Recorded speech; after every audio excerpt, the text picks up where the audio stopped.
Thanks for tuning into this episode of the Human Performance Outliers podcast with Zach Bitter. All right, everyone, welcome back to another episode of the Human Performance Outliers podcast. I am your host, Zach Bitter, and today I have a guest interview for you. Today's guest is Brodie Sharpe. For those of you who have been listening to the podcast for a while, you'll probably recognize that name, as Brodie has been on the podcast a couple times in the past for episodes 240 and 258. So if you enjoy this episode and want to hear more discussion with Brodie, those would be some good ones to go check out. Brodie has a Bachelor of Health Science and Masters of Physiotherapy, and he is also the founder of the Run Smarter series and hosts the Run Smarter podcast. Brodie recently took a lot of the information that he's been sharing on his channels and put it in book form. He sent me that book, I gave it a read, and I picked a few chapters that I thought would be especially interesting to discuss in more detail with him and share with all of you. Those topics include detecting and managing early signs of injury, training basics for injury reduction, and strength training and cross training. Within those topics, I found it especially interesting to hear Brodie describe a few things. One is his pain scale. So how do you determine whether a certain level of pain is appropriate to train through versus needing to stop? What type of pain do you maybe need to completely shut it down and avoid weight bearing altogether versus adding a stimulus to that area to help improve the recovery pace and eventually get you back to the activities that you enjoy? And also this concept he has called the new adaptation zones, which is just basically like same thing as training load, where if you remember in other podcasts I've talked about, like proper training is going to be working within an intensity and training load and volume that is going to work with you in terms of giving you enough stress to make an improvement, but not so much that you're setting yourself back or taking future workouts off the table. Brodie has essentially created an adaptation zone setup where you kind of do the same thing with injuries that are better served with some sort of activity, and then making sure that you're managing your work within those zones properly to ensure that you get over that injury quicker rather than having it linger around or flare back up on you. Before we get rolling with Brodie, just a few things to share with you. If you are visiting or live in Austin, Texas, I actually help with a group run. It's called the Outliers ATX. We meet on Sunday mornings at Metz Park. We've actually expanded it a bit to having a couple options. What we found out is some of our regulars were a bit 50-50 split on what was better for their schedules versus an 8 a.m. and a 9 a.m. option. We were also kind of considering stretching out a little bit of a longer run option for some of them as well. So we decided to try to combine all of that. And essentially what we did is we have two starting times. We have a starting time at 8 a.m. and a starting time at 9 a.m. So if you prefer one of those over the other, you can come and check it out. Or if you want to double up on your running volume that morning, you can come to both of them. I'll be at both, and oftentimes we will do a small clinic between them. So if you want to come and check out, meet and hang out, definitely do that. So if you have a topic that you'd like sandwiched between those 8 and 9 a.m. options, certainly send them my way. Happy to add them to the list of future topics. If you want more details on that for specifics, head over to the Outliers ATX Instagram page. It's just at Outliers ATX. Also, if you want to support the show, you can do so through a variety of ways. If you head over to zachbitter.com/HPO, you can find links there to the show Patreon page. The show Patreon page offers you the option to support the show and also receive early release episodes, meaning as soon as I get done recording, whether it's a solo episode or a guest interview, I try to get it up there as quickly as possible so you just get access to it a little sooner than all the other podcast platforms. And those episodes are all ad-free, so we jump right into the topic at hand, no interruptions. If you don't want to join Patreon, we want to support the show, there's also some options for donations on that website, zachbitter.com/HPO. On that landing page, you'll also find all the links to previous episodes, details, links and discount codes for show sponsors, and everything that is kind of going to go along with specific episodes. One of the best ways you can support the show, though, is non-monetarily by simply liking, sharing, and subscribing on your favorite podcast platform. If there's an episode you really enjoy, sharing it with your friends and family and on social media platforms goes a long way helping me grow the podcast. Also, when I'm not podcasting and training and racing ultramarathons, I am also coaching people. I have a variety of different options on my website at zachbitter.com that include pre-made plans that follow my coaching philosophy, as well as options to work with me one-on-one through a variety of different collaboration methods, from me specifically programming your training to the specific schedule and lifestyle you have and goal race, all the way to communicating with me on a very regular basis. I've got it scaled in a way where whatever level of support you want and desire, you can find. So if that's something that's interesting to you, you can find that at zachbitter.com. Finally, if one of the show's sponsors has a product that you are interested in checking out, it goes a long way to let them know that you came through here. You can find all the show sponsors at zachbitter.com/HPO sponsors. This episode's sponsors include BiOptimizers Magnesium Breakthrough and Bond Charges Sleep Mask and Blue Block Glasses. All right, let's talk a bit about magnesium. Magnesium is abundant in things like green leafy vegetables, nuts, seeds, legumes, and whole grains. Magnesium is also an antagonist of calcium in the body and is required for vitamin D synthesis and activation. As such, magnesium deficiency can inhibit the potential benefits of things like vitamin D supplementation. If your way of eating does not include many magnesium-rich foods, or you have these but still experience low levels of magnesium, you might want to consider BiOptimizers Magnesium Breakthrough. Supplementing with magnesium can have its downsides, one of which can be a laxative effect, which could just exacerbate the problem that you're trying to solve. Magnesium Breakthrough is my favorite magnesium product that I recommend, partly because of its full spectrum magnesium supplement with 7 unique forms of magnesium that your body can actually absorb. Magnesium Breakthrough has also updated their magnesium supplement to include cofactors like B6 and manganese to help with the absorption of the magnesium. This now comes along with their 7 unique forms of organic full spectrum magnesium. This can help with things like sleep improvement, stress reduction, and a sense of calm. If you need to add extra magnesium into your diet, simply take 2 capsules before you go to bed and see what happens. BiOptimizers continues to offer their impressive 365-day money-back guarantee, so you can test it out risk-free. If interested, let them know that HPO sent you by going to bioptimizers.com/human. And don't forget to use the promo code HUMAN, that's HUMAN, for 10% off your next order. I also want to share with you that this month, from November 21st through the 29th, BiOptimizers is actually offering a 25% off discount. So if you use that code, bioptimizers.com/human, you will receive 25% off any orders, including Magnesium Breakthrough, from November 21st through the 29th. Bond Charge is a holistic wellness brand with a range of products that help you navigate the modern environment in a better way. They focus on things like circadian rhythm and optimal sleep routines. I've been using 2 of their products. These include their 100% blackout sleep masks and their blue light blocking glasses. Good sleep hygiene, like a cool temperature environment, pitch black darkness, and a quiet environment, can go a long way to help you stay asleep and maximize your nighttime rest. So personally, I like a consistent routine I can replicate whether I am at home or traveling.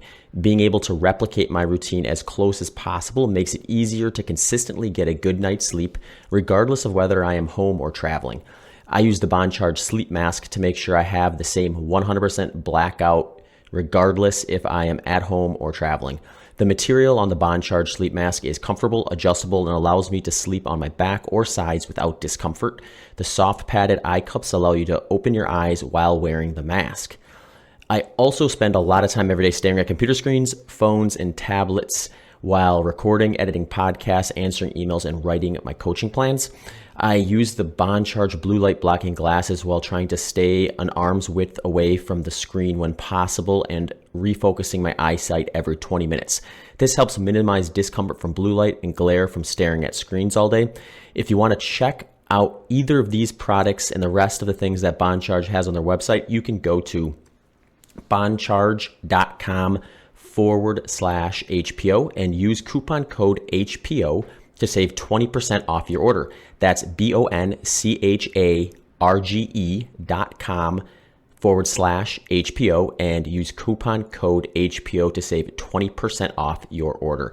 BondCharge ships worldwide in rapid time and has easy return and exchanges if you are not satisfied. Brodie, thanks for jumping on the podcast again.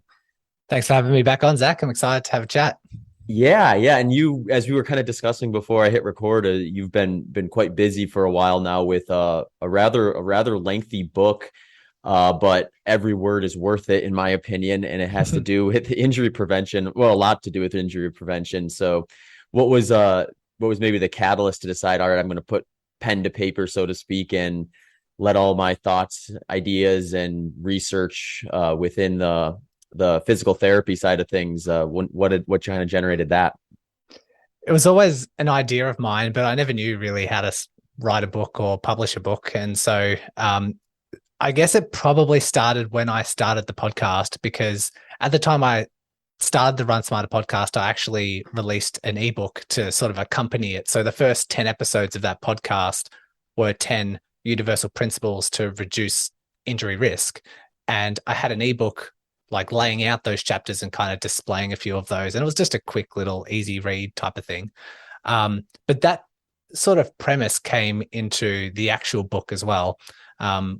But it took a long time for me to think and sort of build up the resources, look at the evidence, even interviewing a whole bunch of people on my podcast. I use all those resources for about 2 or 3 years of resources into compiling the book.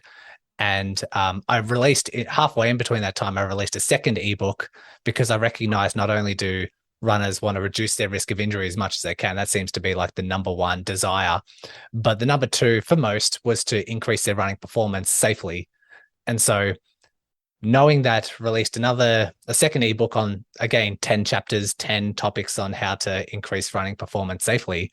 And that went really well, got a lot of great feedback. And then I thought, I have a good template for, fully fleshing out a book. And I've got all these interviews I've done with experts, and I've got all this research that I've read, and I've got all some of my opinions as well on certain topics that doesn't have particularly a lot of evidence. And so, put it into a book. It took me more than 12 months of, working 5+ hours per day to write it. And it was a big grind, but eventually got out, and I'm super happy with the final product.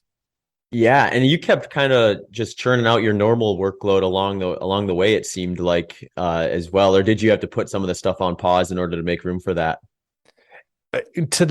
I did pretty well with maintaining most of my output of everything else, my content creation.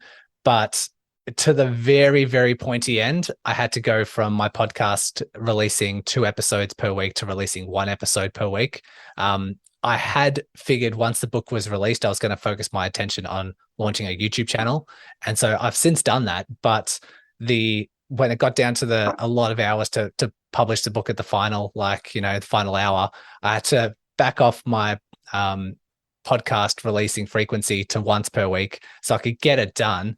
And then now it's staying at once a week, got the YouTube channel that's being released once a week. And so that was always the idea, the goal to have in mind. I just had to pull back that frequency a bit earlier. Yeah. Something has to give, because at the end of the day, there's still only 24 hours in a day. And as you alluded to in the book, things like sleep and stress actually play a role in training load. So yeah, exactly. I want to treasure my sleep as much as possible.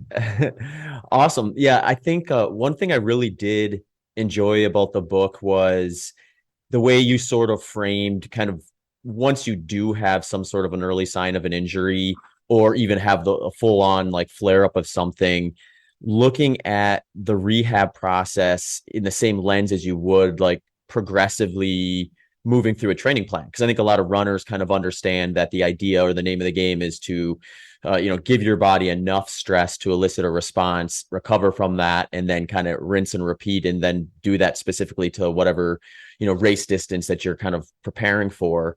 And when people get injured, though, I don't know that they always think about it the same way, where it's like, okay, I've got this one area of my body that now needs to be tested and discovered as to what it can and can't tolerate, and then start from there and begin that process of kind of bringing it back up to full speed. I thought that was a really, really great way to kind of break that down and make it relatable to something runners likely already have a lot of knowledge about. Yeah, I often wish that some runners could just look at the way I work with different runners with different injuries, because the process is essentially the same. A lot of I chatted, like last time I was on your podcast, we chatted about the adaptation zone and building up safely and making sure that, you train within this sweet spot so that you get stronger and your body adapts because of it. And then you can handle higher training loads later. And people need to recognize that when they are injured, that injured area has a new adaptation zone. Like it's a bit more sensitive, it's a little bit more painful. It can't withstand the same training loads it once could, but it still has an adaptation zone. It still has a sweet spot. We just need to find it, know what it is, and then build back up. It's trying to find that sweet spot and interpreting symptoms accurately, which can be a bit tricky for most recreational runners who aren't too sure like how to interpret their symptoms. So that's where some guidance might be advised, but for the most part, yes, you're right. We're treating it the same way we would with training. It's just the starting point is a little bit different based on what injury, how severe it is, and those sort of characteristics. Mm-hmm.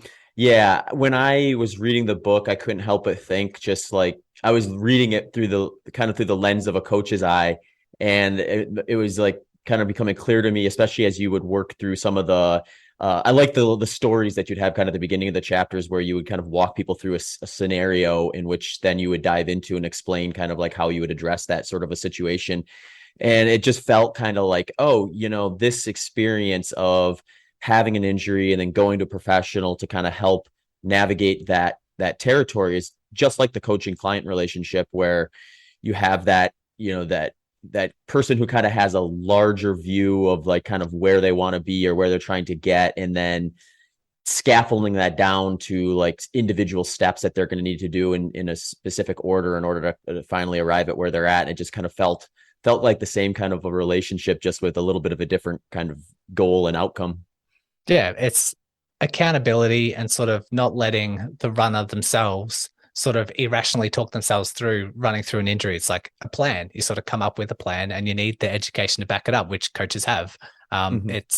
They serve the purpose of providing the education, but also the plan to sort of limit what a runner can do, or, just create certain restrictions if needed. But the runner themselves, they can learn these principles. They can like educate themselves on what to do. Some runners know what to do, but then choose not to follow that advice. They sort of recognize, or they think they're different, or they're emotionally driven when they run and just decide to exclude or remove those particular barriers. And then they're wondering why they're not getting better. But I've had a lot of runners reach out to me and say, Brodie, you're doing yourself a bit of a disservice being an online physio, that I've been like managing and overcoming my injuries just listening to your content without needing to seek you out. And I say, well, that's the purpose. That's why I want to design the YouTube channel, the book, the podcast, just to try and educate runners as much as possible. Because if you can overcome that injury by like educating yourself, increasing your running IQ and abiding by those principles without any help or intervention, then I've done my job. But if it is a struggle, if someone is learning these principles, trying it out and still not seeing those results, I want to be the first person that they go to for questions, because I'm the person who's sort of delivered all that information to them. And I don't hold anything back. I try and educate everything I know to these people. It's just up to them if they want to absorb it, understand it, and then start implementing it. Mm-hmm. Yeah, it's always interesting because I think like what you described, it's like you scale out your reach so that your potential, the potential of people finding you when they do arrive at a situation where they may need a little bit of help outside of just kind of the general population type stuff, that are able to scale up to things like YouTube channels and podcasts and newsletters and all that other stuff, books and whatnot.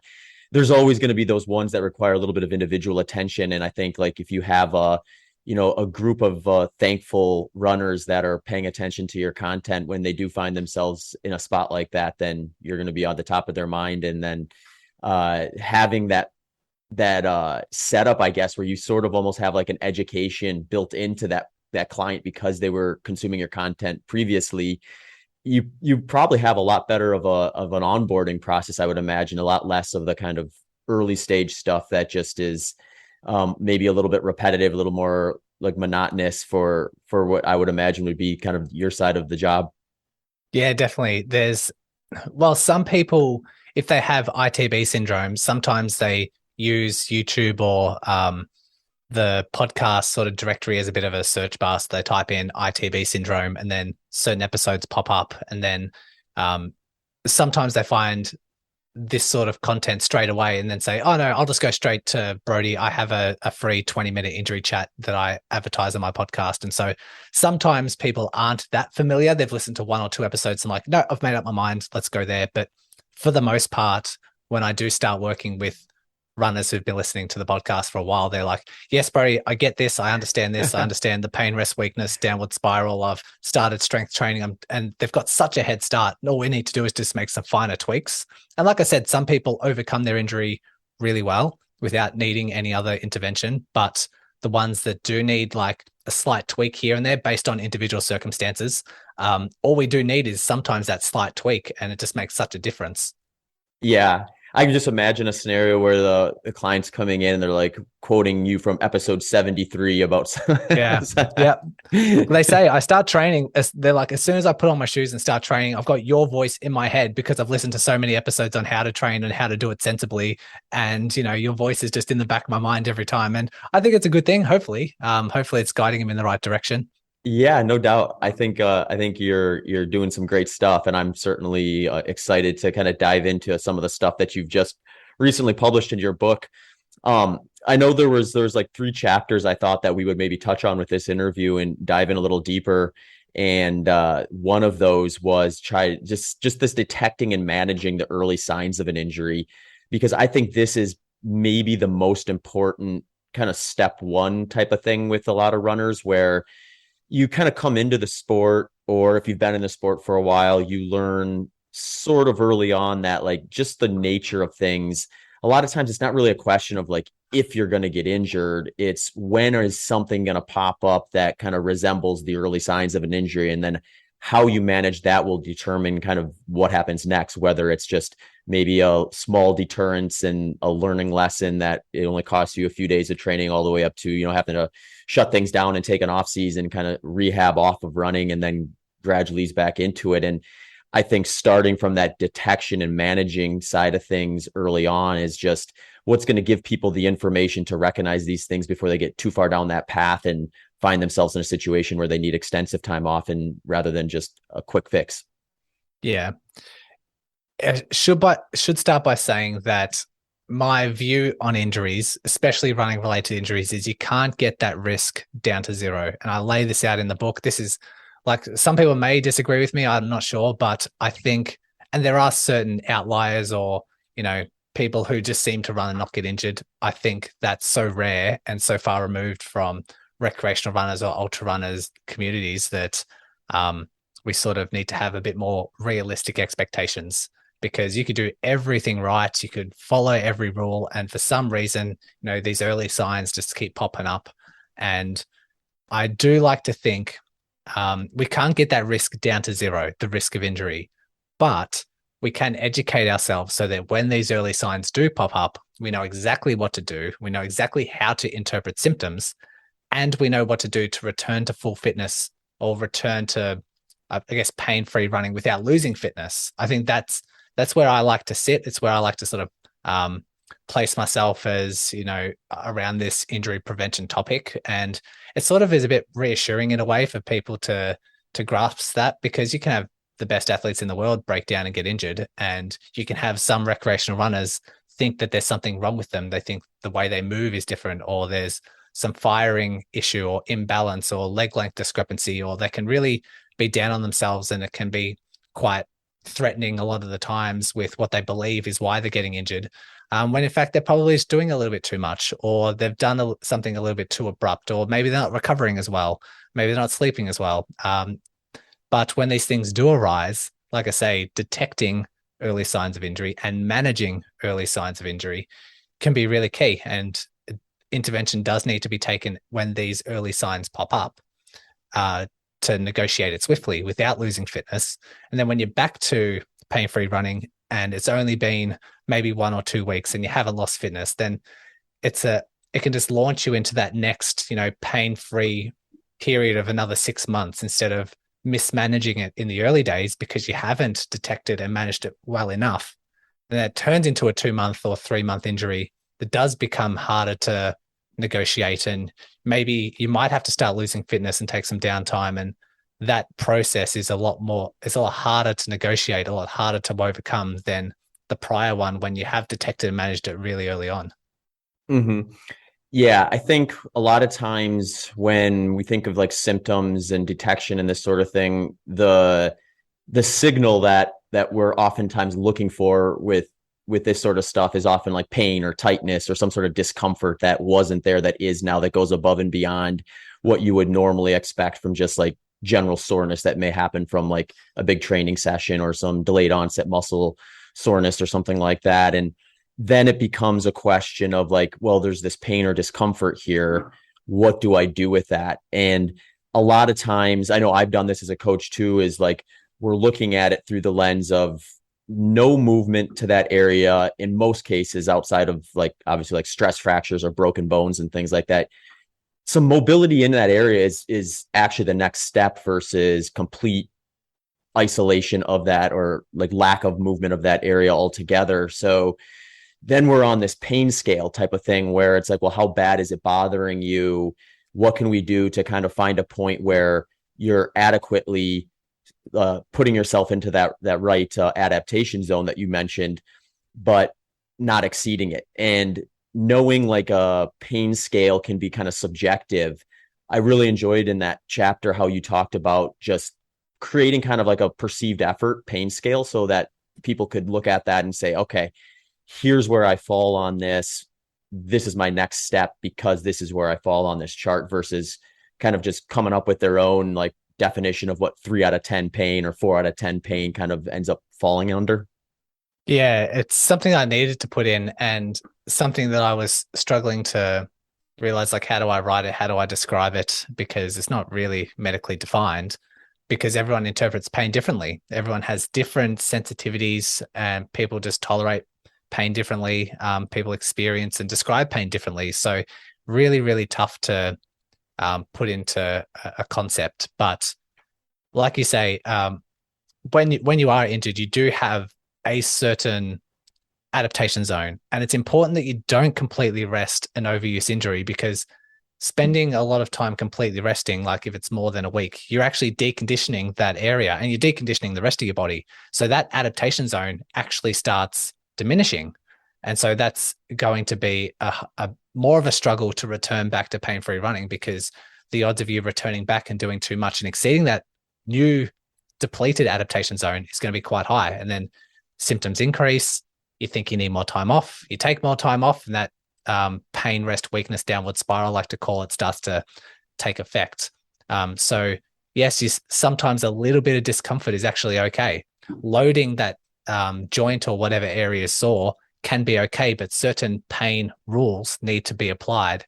And this is outlined in the book, and I've outlined in my podcast as well. For the most part, during activity, that could be running, that could be strength training, that could be cross training, we like to say that a pain less than a 4 out of 10 is what we deem acceptable. And so that can be mild symptoms of pain that doesn't disrupt your natural mechanics. It doesn't, you're not limping. You've got a full fluent kind of motion through that action, and you don't feel like you're compensating in any way. You feel just as confident to plant to the ground. Let's use running as an example. And let's just say it's an ITB or an Achilles or a calf or something like that. When you hit the ground and push off the ground, you should be just as confident as the other side. And that you can still have that confidence, but it still be like a 1 or a 2 out of 10 pain. And so that's how I like to define it, or like add characteristics to a pain scale, a pain level. But that's only one pain rule. There are other additional rules that need to be accompanied with that. So yes, pain during exercise needs to be less than a 4 out of 10, but we need to observe and monitor the pain after that bout of exercise to make sure that you've tolerated that bout, because some injuries, they can actually diminish during exercise when you've warmed up. Tendons are very classic, have this warm up effect where it might be a little bit grumpy when you first start, and then when you've warmed up, it can completely go away. But then it comes back with vengeance later on the next morning or something. Plantar fasciitis is another one where the morning symptoms tend to be the worst when you first wake up and walk around. And we can't ignore that. We need to pay attention to those characteristics. And so the first pain rule was pain during exercise. The second pain rule was recognizing pain after and the next day. And we need to make sure that symptoms return back to baseline to know that we've tolerated that bout of exercise well. And the other rule that I like to add in is making sure that the symptoms are improving week by week. It's sort of like that long-term trend, which isn't seen in the research, but I've just added in there because I've recognized people can pass these rules. They can say, yeah, it's a 2 out of 10 while I run. It returns to baseline the next day, but I've had it for 4 months now and it just hasn't gone away. And so that fails the third sort of pain rule. And so we really need to pay attention to it. We need to, like we say, detect early signs of injury, but we also need to manage those early signs of injury. So that comes into that management component. Mm-hmm. That was a really interesting part of the chapter to me, because I've had my own experiences with what you exactly described, as well as coaching clients where they'll report back and they'll say, like, you know what, I've got this thing that's been bothering me, but for whatever reason, it doesn't bother me when I run, but it bothers me like throughout the rest of the day. And that kind of cleared up some of the, the next step operation things for me as a coach. Was like, well, if it's bothering you outside of the run, we're possibly in that situation you just described where, you're warming up the area and then it feels relatively decent during the activity you're trying to do, which is where I think a lot of people tend to focus on whether it's bothering them or not. And as runners who want to keep running, we think, well, if running doesn't hurt, I'm going to keep doing that and just I'll deal with the discomfort about the rest of my day. But then, yeah, like you mentioned, if that discomfort outside of the run itself begins to escalate or even plateaus and lingers for months on end, it's like you really haven't addressed the situation, but rather maybe just put a Band-Aid on it. Yeah. And yeah, we can get carried away. We can give ourselves a bit of a green light when you can run symptom free, but I know if you mismanage it for quite a long time, it gets quite irritated. That warm up effect sort of becomes less and less. Like sometimes you could warm up and then be pain free, but if it's mismanaged and getting quite severe, you still get that warm up effect, but then that instead of 0 out of 10, it turns into a 1 and then it turns into a 2. So you might start off with a 6 out of 10 and then it improves, but dampens down to a 2 out of 10. But, a month ago it was 0 out of 10 during the warm up phase. So, we need to be really careful, not give ourselves that green light. That's why we need to factor in all of those running rules, all those pain rules to make sure that that injury is getting better and that adaptation zone is starting to elevate back to pre-injury levels. Mm-hmm. Yeah, the way I was kind of summarizing that in my head after reading it was just like, if that pain scale increases either during the activity or outside of the activity progressively over time, you're heading in the wrong direction. You want to see that going down over time, which I think makes sense when we start to really think about it and take our running emotions out of the equation. It's hard to take your emotions out of it. Like people they live in the heat of the moment and they love running. They do it for mental health. They do it for community. They have so many desires and ambitions and reasons for running that when you're injured, it can be really hard to do the sensible, rational thing. But, sometimes that's what's needed. And sometimes it takes a bit of self-reflection, saying, how have I been over the last 6 months? Like, have I just been dealing with one injury for this 6 months? Have I had 3 different injuries over 6 months? Just takes a bit of self-reflection and take away from the heat of the moment of the week by week or the race to race, which a lot of runners just dive into the next race, and they can get into a fair bit of trouble just overtraining and mismanaging symptoms. Mm-hmm. Yeah, and I think the other thing in that chapter that really stood out to me that was a little bit of a, a good piece of advice to give myself and think about when I'm working with my clients who maybe have an injury or something like that is just this idea that like your body structures, including your tendons, require close to 24 hours to actually process the workload that you just gave it. This makes sense to me from a training standpoint because it's like if I go and do short intervals and maybe overdo it by like one or two, and then the next day I find out because my legs are a little more sore than they should have been, or if I am trying to train like downhill running or something and I just go a little too far on the first session and the next day I'm a little too sore and I take a future workout off the table. Those are clear signs to me that I need to adjust the workload to be more in line with that adaptation zone from just the training side of things. But I hadn't really thought of it the same way with an injury where if I'm dealing with something and there's a little bit of discomfort there that is still below that 4 of 10, but then I wake up the next morning 24 hours later and it has exceeded the pain threshold that I had hit the day before, which would be that sign that we talked about where you're heading in the wrong direction. It just doesn't always make intuitive sense in our minds, I think, with injuries the way it does maybe with a workout. A way to think about it, a way to conceptualize it is you don't get stronger during those hard workouts. You get stronger after those workouts when you've had adequate recovery. And certain time is required. If you go from hard session to hard session to hard session, there's an accumulation of fatigue and load that your body needs to, start to acclimatize to, or needs time to soak in that particular exercise and say, okay, I need to adapt to this. But if you keep going from one session to the next, you don't have that recovery to back off. And therefore, you're not going to get stronger. If anything, you're probably going to get injured. And that is the same for performance when you're not injured. You need to respect the recovery process because you don't get stronger during those workouts. You get stronger after when adequate recovery has been achieved. When you're injured, we need that bout of exercise, but then we need recovery on the back end. Sometimes that recovery can be your easy run. You can do a hard session, and then that next day is a really low intense session, which is just enough for the body to still recover. But we need to interpret those symptoms carefully. If you're sore 2 days after, and like you say, usually tendons and muscles, they have a 24-hour kind of what we call their synthesis. They have a 48-hour synthesis phase, which is recognizing that activity, adapting to that activity, and ready to train again. When you're a bit older, that phase actually is a bit longer, so it can be 48 hours instead of 24.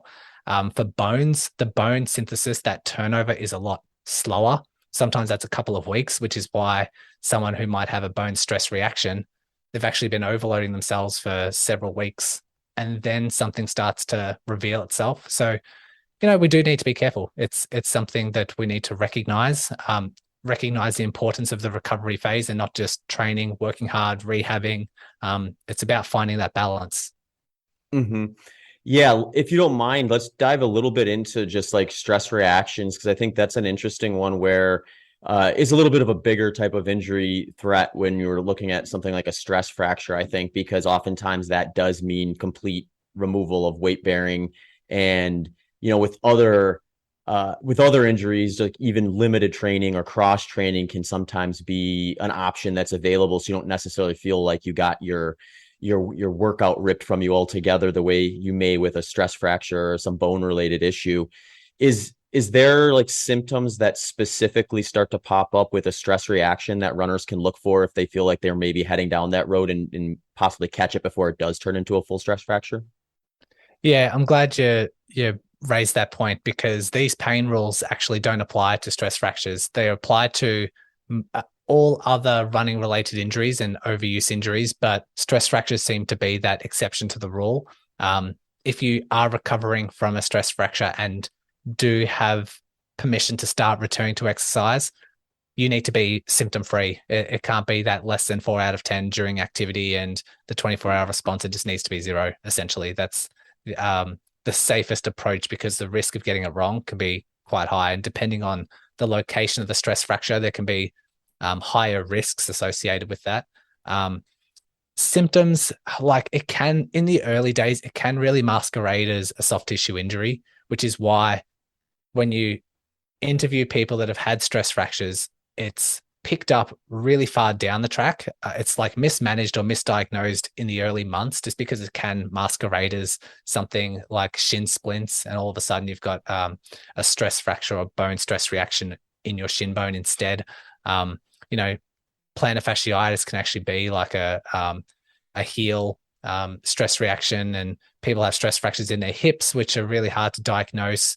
But certain characteristics, let's just say if we use like the ankle or the shin, if it's sore to press on the bone, big warning sign. It shouldn't be sore to press on the bone. It's if it's shin splints or if it's some sort of tendon, it's sort of press on the fascia or on the tendon.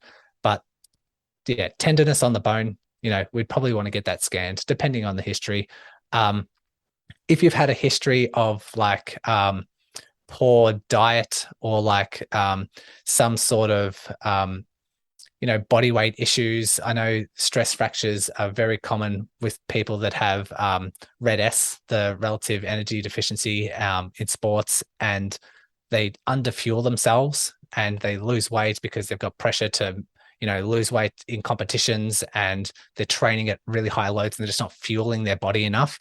They're really underweight, and if they've had a stress fracture in the past, you really want to be careful with these particular symptoms. So if I had a client that had 2 stress fractures in the past and they're now complaining of pain around their shins, I'd probably get them scanned pretty quickly just to make sure it's not another stress reaction.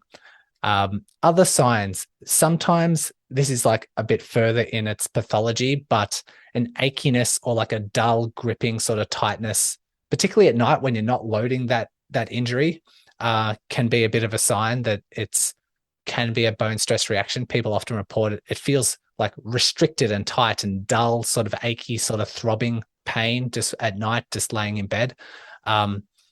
Those sorts of things. And then just pain with loading. The more loading that you do, if that increases the symptoms, like we said, sometimes a tendon injury might warm up as your activity progresses, as you warm up. But sometimes with stress reactions, it gets worse. So the more you run, the worse and worse it gets. And then all of a sudden, loading during that walking phase becomes problematic. And that's sometimes some signs, but you do need to correlate it with the history. You need to correlate it with other symptoms. You need to correlate with a lot of things to bring you to the diagnosis that it might be a stress reaction. And then we send you for scans. It won't just be as simple as I have pain at night.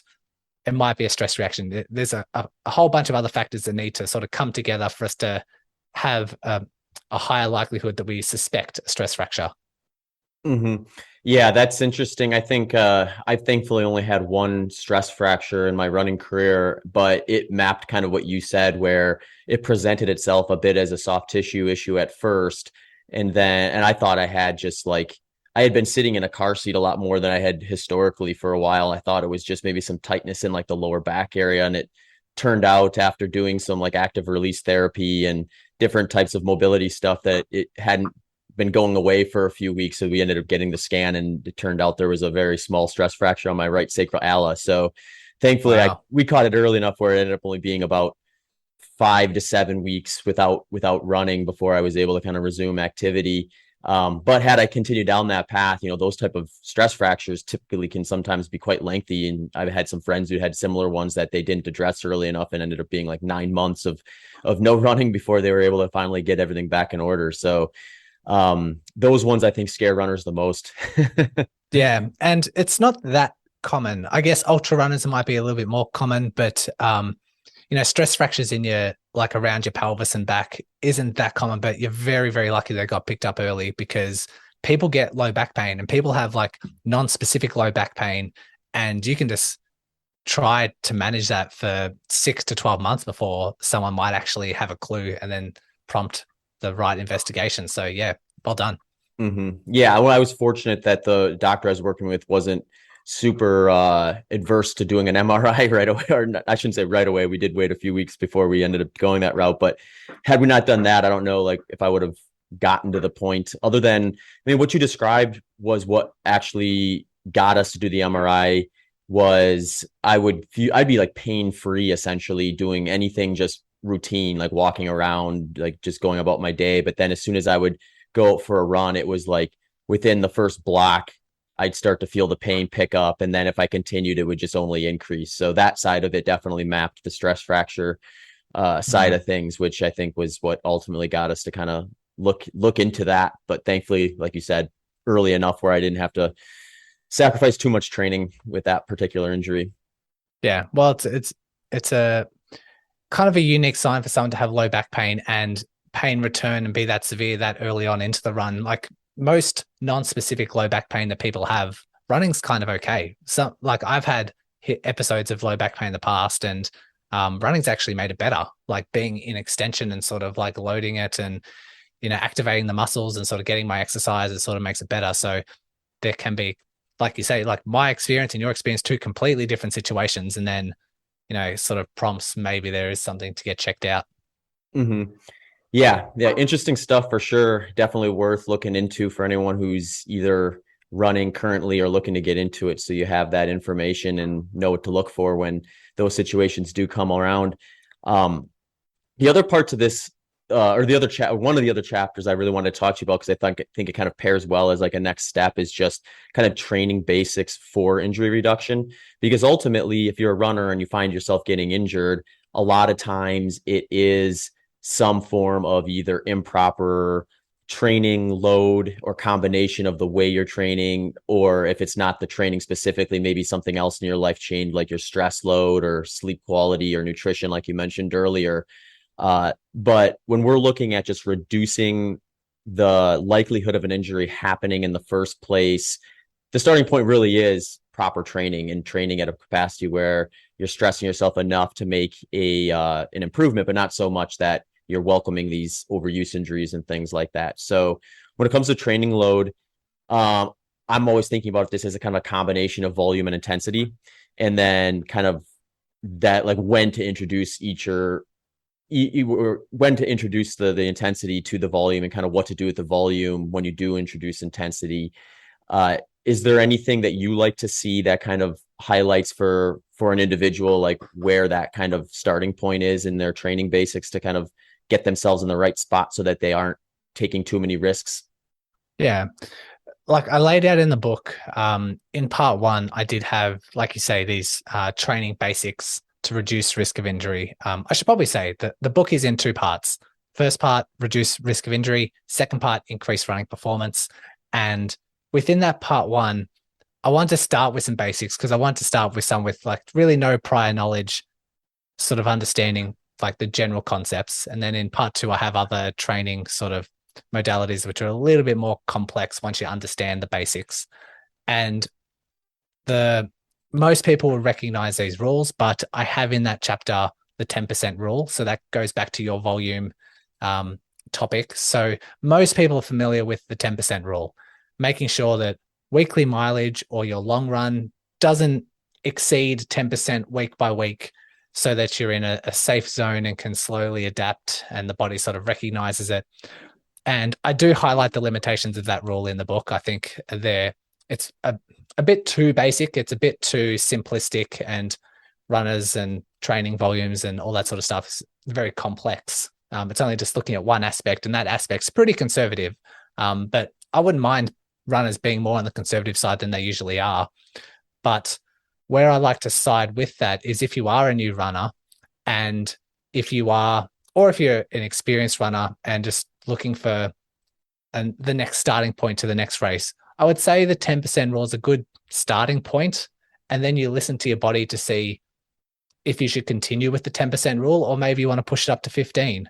Or if your body starts letting you down, if you're at a really high mileage, looking at ultra runners, and 10% might be too much.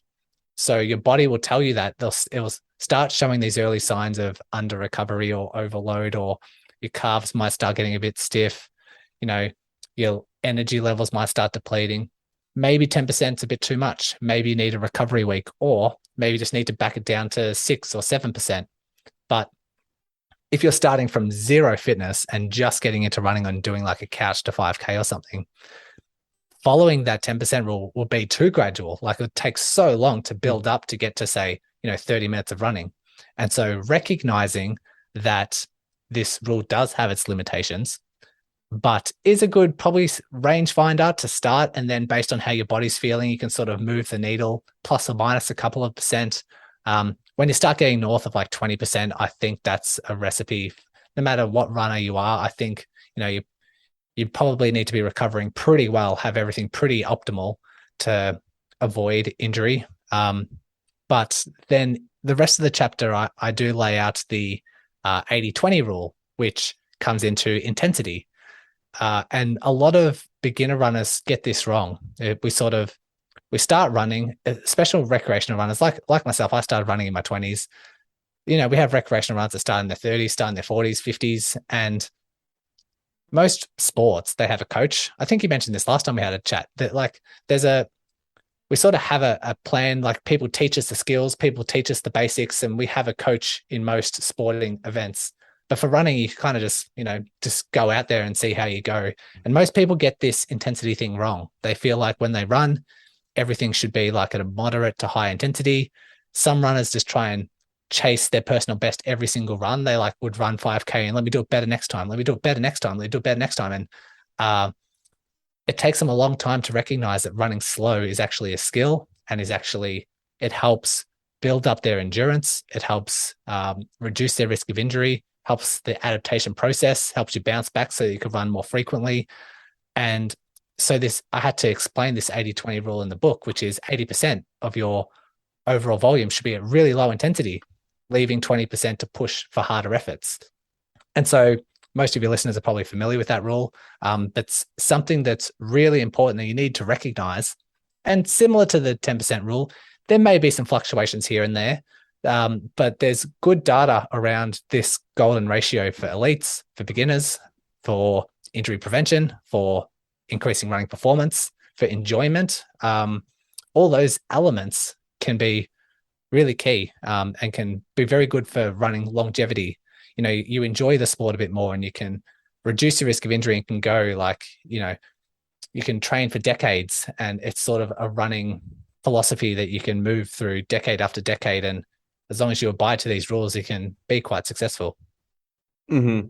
Yeah, they make sense as good starting points, I think, in terms of putting you in the right ballpark. And then, like you mentioned, you can adjust to individual stuff and then pay attention to the things you mentioned too, because once you start implementing these things, if you look for things like, increased fatigue, increased muscle soreness, increased stress and irritability, or sleep begins to be compromised or suffer beyond where it was before. I think these are signs that regardless of whether you're someone who is able to push a little past 10% or needs to go below 10%, are going to be kind of a little more universal in how they kind of surface with people in terms of highlighting whether they're heading down a dangerous path or a higher risk path. And a lot of times, so I did really like how I think it was chapter 3, you kind of talked about some of those early signs of injury that you should pay attention to as you're kind of implementing some of these 10% rules or 80-20 approaches, or just simply adding speed work into your plan for the first time in a while.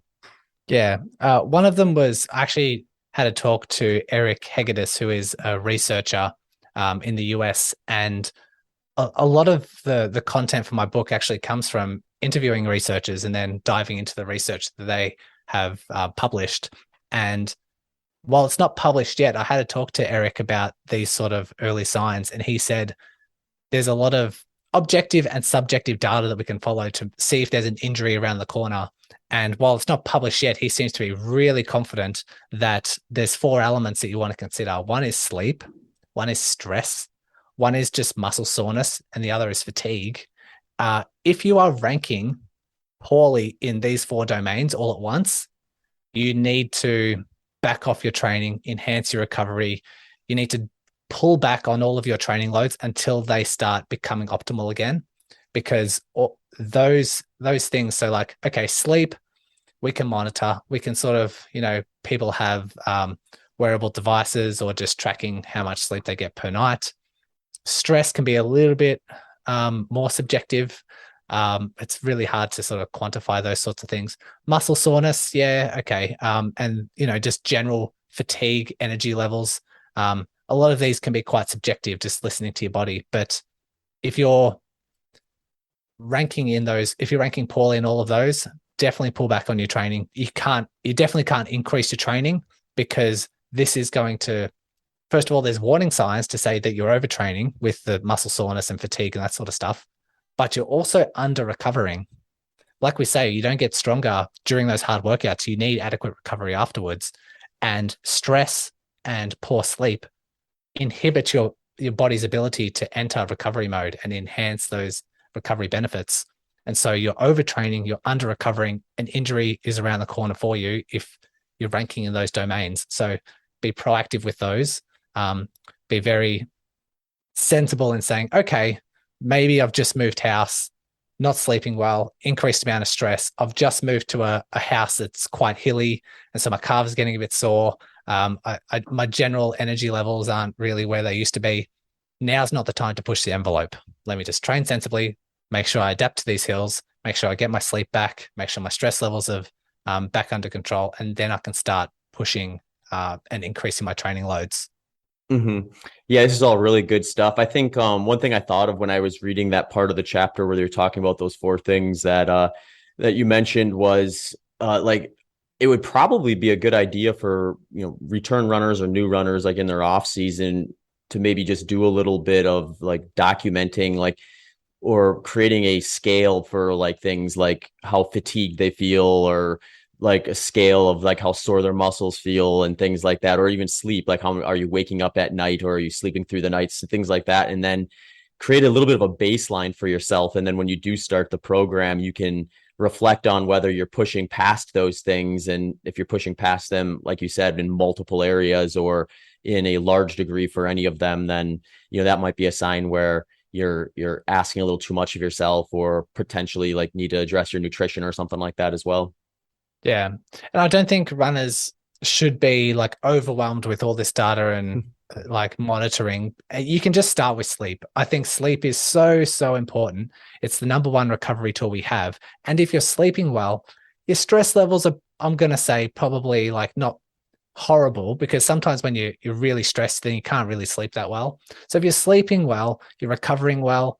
And if you're waking up and feeling, I guess, with vigor, you're sort of like, able, you've got the energy levels and you sort of feel like you want to train again. Like that's all you really need.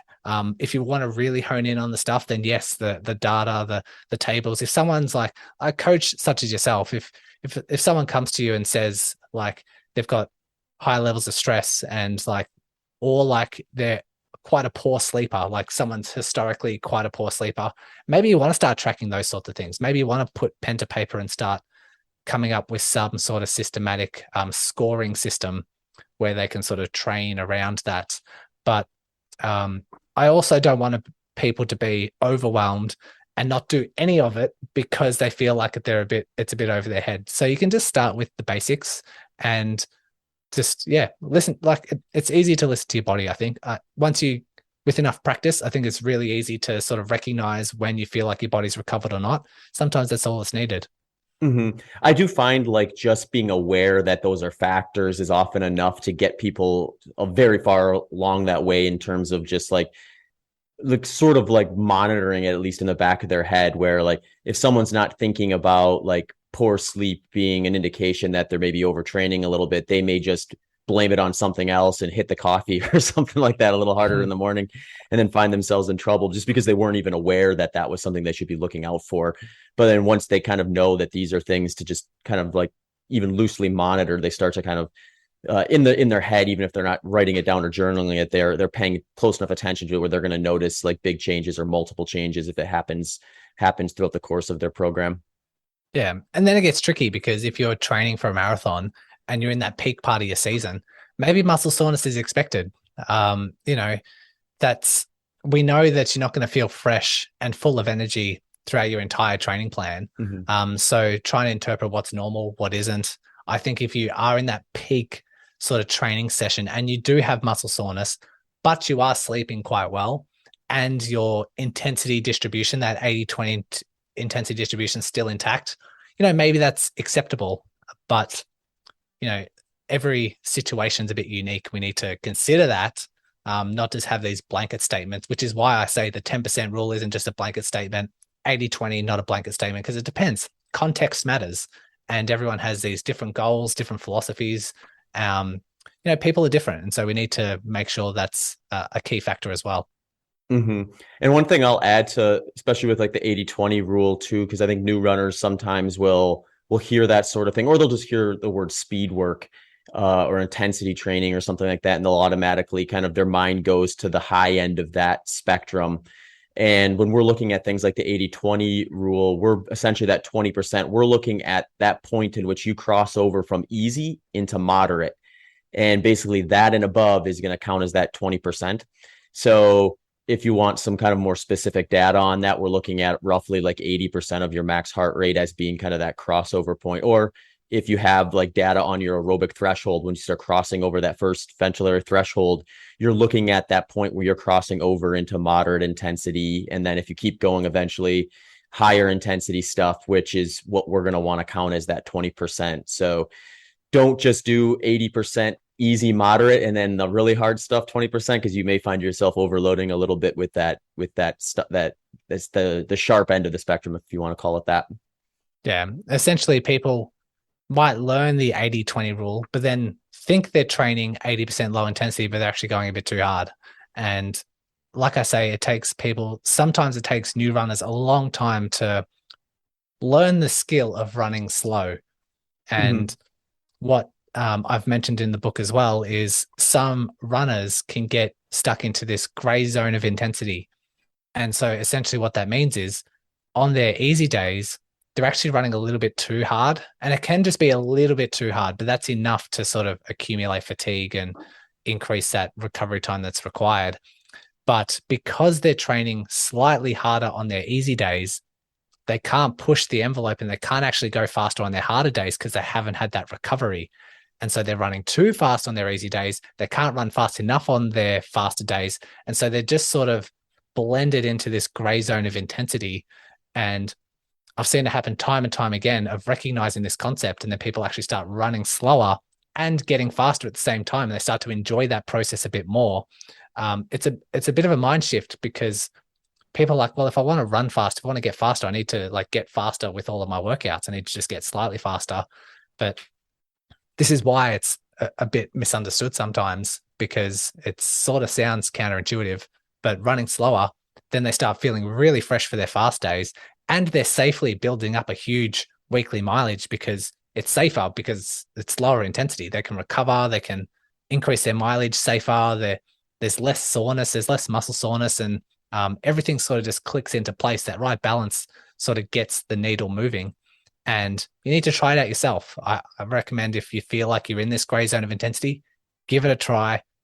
If it does have profound benefits, continue with it. You're going to enjoy it. And yeah, I do say to people, just have that change in mind shift. Mm-hmm.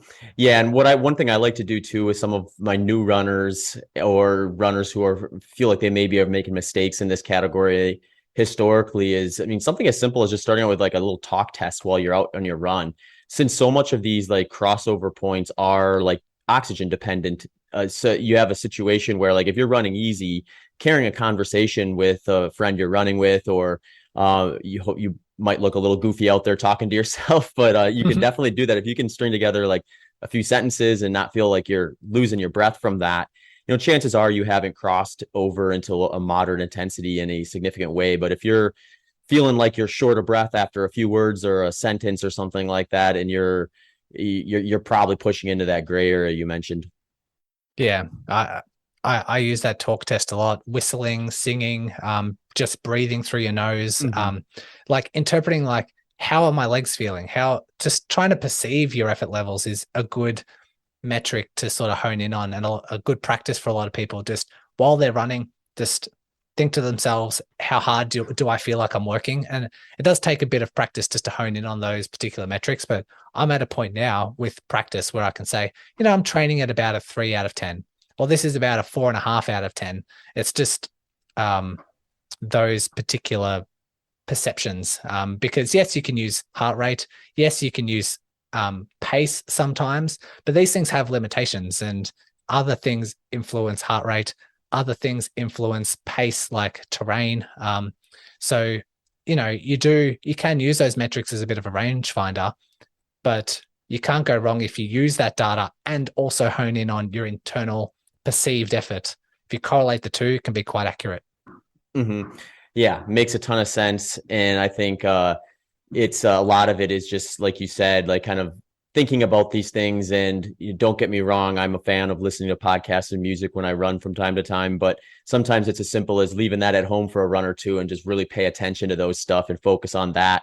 And then you'll have like it'll become intuitive after a while. And like you said, once you kind of get dialed in, I end up using things like heart rate as a more of a post workout analysis tool where I can tell basically exactly where I'm going to be out there when I'm running. And then afterwards, I can look at those things and see if there's improvements from, a couple weeks to the next or however long of a timeline I'm looking for. And, it's a skill set that you will learn if you're new. Yeah. And like I said, it doesn't need to be overwhelming. And you might not even need to leave your music at home. You can just press pause for 5 minutes True. during your run and just hone in. Good point. And then do that at the start, do that at the end. That's probably all that's required. You don't have to be nearly as masochistic as I am, I guess. Hey folks, just a quick reminder that this episode's sponsors include Bond Charge and their sleep mask and blue block glasses, as well as BiOptimizers magnesium breakthrough supplement. You can find links and discounts to that in the show notes and at zachbitter.com/HPO sponsors. Awesome. So I wanted to jump into another chapter that I guess would sort of cross into part of the book that you mentioned where you're looking at kind of training and performance. And that was just the strength training and cross training chapter of the book. I find it specifically the strength training component really interesting because when I first kind of got into running, strength training was sort of looked at within the running sphere as like one of the sports where it was maybe a little bit less necessary, or in some cases you would hear people talk about how if you have time to be in the gym doing strength work, you may as well be out there getting in some extra miles and that's going to move the needle better. And well, the part that I find really interesting is like, it's not like those people were like entirely wrong, because when you looked at the research, which you kind of laid out in the book, there was a clear benefit to strength work in tons of the team sports. I think if I remember right, it was like upwards to like a 30% reduction in injury risk. But then we got to running. We didn't really see that necessarily, that there was that same kind of reduction in injury risk to strength training, which I think led a lot of people, coaches included, to think like, well, strength training is not an injury prevention type of activity to include in a running program. Whereas now I think most well-planned running programs are going to have some strength component to it. Can you just talk to us a little bit about just like why maybe some of that research showed up the way it did and what the implications there are for runners with that sort of stuff? Yeah. The paper you're referring to, there was a huge paper looking at all different kinds of activities, all different kinds of sports, and seeing, okay, if people strength train, does it reduce their risk of injury? And they found that strength training does reduce risk of injury. It reduces all injuries by a third, and and they say almost halves overuse injuries. So your overuse injury, which is mainly running related injuries, the risk is halved if you strength train. And so this was like the holy grail that a lot of people are like, yep, strength train. But when you look at the specifics of the study itself, it included like basketball, football, like all these team sports, didn't have any runners whatsoever, didn't include any long distance recreational runners in that particular paper. And so we can't say that, this will benefit runners because they just weren't included in the study. When it comes to injury prevention, there's theoretically it makes sense to strength train because we want to increase our adaptation zone. These most running related injuries are due to your training exceeding your capacity, exceeding the capacity of some individual joint, muscle, tendon. If you get an Achilles injury, it's because you've either overloaded or under recovered and sparked that reaction. But if strength training has an added component of enhancing that capacity, if you can raise that capacity, then theoretically you can train harder without exceeding that capacity and without it breaking down. Some would argue that, yeah, but if you run more, if you run faster, if you do hill repeats, if you do running drills, all those sorts of things, then you can increase the capacity of that Achilles to therefore reduce your risk of exceeding it in races or the rest of your training. But then the counter argument of that is then you're just doing more running and increases the likelihood of an overuse injury because you're doing the same thing. You're trying to address the issue by doing the same thing over and over and over again. But if you can raise the capacity of that joint doing something else, then you're increasing your variety and therefore is the safer option to increase your capacity. But the evidence doesn't show that yet. It's very hard to, I think I discussed this last time I was on, the research itself, the way research is designed, it's really, really hard to design a study to say, okay, let's attempt to prove if strength training reduces your risk of injury, because it's just so multifactorial. There's individual studies with pretty small sample sizes, focusing on one area of the body that shows that it can be effective. Strength training reduces risk of injury. But when we get to bigger studies or systematic reviews or global sort of stuff, it still sort of becomes same, because strong runners get injured just as much as weak runners. Stiff runners become just as injured as more flexible runners. They just get injured, and it's just training errors. We'd hope that in the future there's some research that starts to turn the needle and beliefs towards strength training to reduce risk of injury. A lot of health professionals, almost every health professional that I follow, is an advocate for strength training to reduce injury because they recognize the importance, but they just don't have any evidence to point to. But they do have a lot of evidence to point to when it comes to increasing running performance. Tons of evidence to show. And again, someone could argue, well, if I run more, then I just become a better runner. Yeah, but then you're, just doing a lot of running and increasing your risk of an overuse injury. But what running doesn't do is tap into a different energy system or a different component of activating your tendons, activating your muscles in a really slow, heavy environment, slow, heavy conditions. If you do a slow, heavy deadlift, your time under tension for those muscles and tendons is really building up the strength in a way that it can't do during running, where it's like a very quick, active activity. And so yes, the bulk of your training should be running. We want to adapt to being a runner, and we do that by a lot of running. But we can also tap into this other way of engaging the tendons, because tendons love slow, heavy load. If you want to get your tendons really strong, time under tension, do some calf raises really slow and really heavy. They're going to adapt really quickly. And you can do 30 reps. You can do 30 reps of those, like 3 sets of 10, and you'll get a better benefit than running, a half marathon. And there was a good paper to show that looking at tendon synthesis and looking at tendon, essentially getting your tendon stronger, they looked at the patellar tendon. If you did, I think it was 3 sets of 12 or 4 sets of 12 at about 80% of your 1 RM. So we're looking at, say, 30 to 40 repetitions. The tendon synthesis was the same as running a marathon. So if you want to get your tendon stronger, what would be the safer thing? Doing 20 to 30 reps at slow, heavy stuff, or running a marathon and putting your body through that brutal kind of environment? And so you do want the two. You do want the majority of it being running, because we want to adapt as a runner. But the added benefits of putting in some slow, heavy stuff has profound improvements in your running performance. Yeah, it seems almost like this is even maybe that much more important for, say, a new runner who is going to be starting from a lower amount of volume as they go through the adaptation phases, because ask an experienced runner to go run a half marathon or a marathon to get the benefits of the run plus the things that come along for the ride. They may not bat their eye at that, but someone who's just getting into running, that's a tall order. In fact, the act of actually doing that run would likely create an injury if they continue down that path without the proper kind of build up to it. So it sort of does, I really did like how you kind of described the minimum dose is matched with return when it comes to things like tendon strength on running versus strength work. Yeah, it doesn't need to be a lot.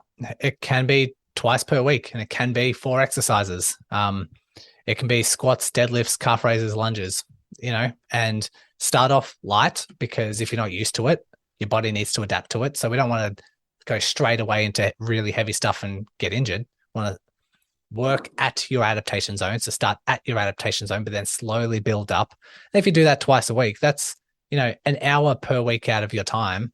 If we break it up into 2 30-minute sessions, and then the rest can just be running or cross training and, providing that really nice balance. Mm-hmm. Yeah, it makes sense. And then I think there's also it's worth mentioning too, like oftentimes I think we get into these topics and we start thinking almost like down the sole lens of performance when it comes to running, when in reality too, like strength work has benefits to your health in general outside of just running performance.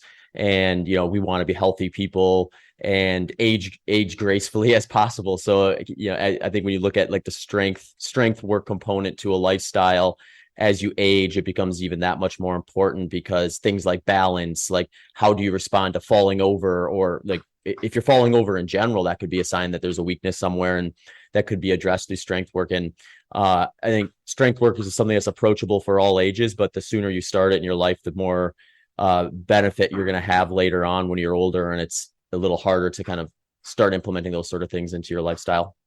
Yeah, we just talked about bone health, bone stress reactions, and how detrimental that can be to your running. And strength training is a great component to building up your density. People think that, the ground reaction force when running can build up your bone density, but it doesn't really do a good job, because it's just one load in one direction.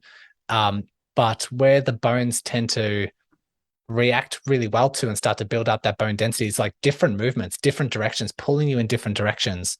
It's not necessarily ground reaction forces. It's also the muscles pulling and tugging on the bone in different directions, because muscle attaches to bone. Then when that muscle activates and pulls the bone in a different direction, it actually, that pulling actually stimulates the bone to grow. And so if we're only just doing this one axial direction of running every single time, the body, like the bones, are just going to get bored of that particular one or adapt to that, but it's only in one direction.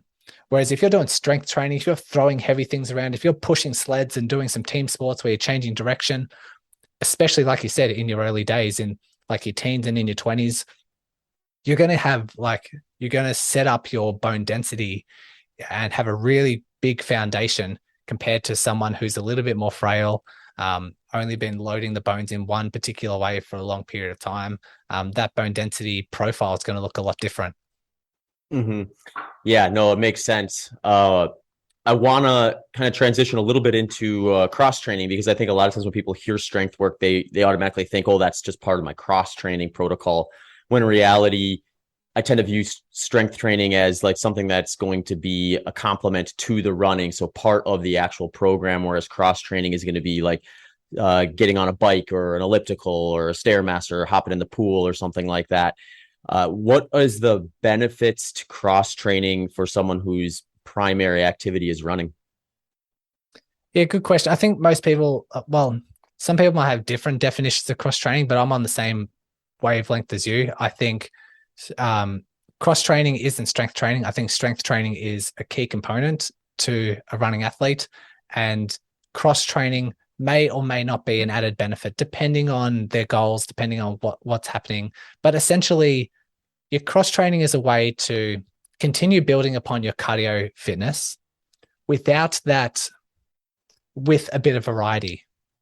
And you may or may not need cross training. It depends. If someone is, let's use two people as an example. Let's just say we've got a moderate runner who runs 4 times per week, 5K, 30 minutes, on those days. And then on their weekend, they do a typical long run, which is 8 to 10K or 60 minutes or something like that. Pretty typical.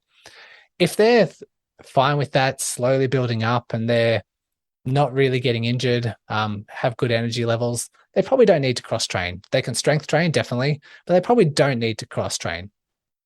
If you have someone who is an ultra runner or really serious marathoner and they want to run 6 to 7 times per week, but they're also getting overuse injuries, maybe there's a conversation to, you're getting these overload injuries because you're doing the same thing over and over and over again. That's why it's an overload injury. How about we still keep your cardio the same, but let's add in some variety so that you're not overloading your body in the same direction over and over and over again. And so this is where variety can be really nice for people, because all of a sudden you're still stimulating that cardiovascular system, sometimes in different ways and different intensities that might actually value your running, but it's different. Like if you're cycling, you're not pounding the pavement. You're utilizing your glutes a little bit more. You're pushing your quads in a different position. You're sort of offloading your calves, Achilles, and feet to some degree compared to running. So you're not getting that brutal, hard smack on the ground every time. And so it can be a good added benefit. And sometimes it can just be for enjoyment. Some people run 6 times per week and they just, it just becomes a little bit boring for them and they want some variety. Like I remember when I first completed my marathon, I then transitioned into triathlons and absolutely loved the variety of triathlons. I was swimming, I was cycling, I was doing all these combinations of exercise and really thrived off that variety. And my enjoyment for running increased.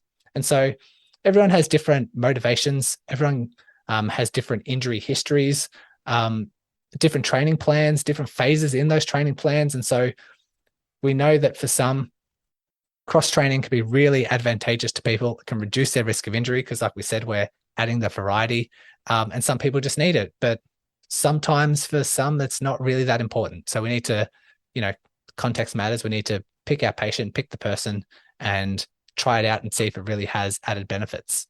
Yeah, I think it gets another piece of context too when you start getting into ultra marathon running, and then if you take it another step, you get into kind of some of the more trail based stuff where you have steeper climbs and descents and things like that, where the mechanics of pedaling a bike may not translate great to a flat road marathon. But if you find yourself on a race where there's 15% incline, now all of a sudden pounding those pedals or mashing those pedals is going to translate a little more specifically to those mechanics.